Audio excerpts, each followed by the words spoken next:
one is going to come and defend our country except ourselves.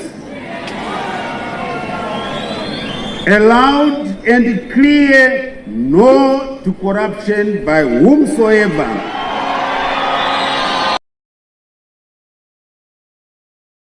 Government of Zambia takes note of SA Constitutional Court ruling on ECL Repatriation appeal. The 27th of August 2025. Spread the love. Immediate release. By a correspondent, the government of the Republic of Zambia has formally acknowledged the ruling of the Constitutional Court of South Africa concerning the repatriation and burial arrangements of the late 6th President, Dr. Edgar Chagwa Lungu. In a statement issued by the Secretary to the Cabinet, authorities in Lusaka expressed gratitude to the South African court for what they described as a timely and considered judgment on the sensitive matter. The ruling is expected to guide the next steps in determining the final resting place of the former head of state, whose death has prompted regional attention and debate. While noting the court's position, the Zambian government reaffirmed that its primary commitment remains to work closely with the Lungu family in order to ensure a dignified conclusion. Our position is unchanged.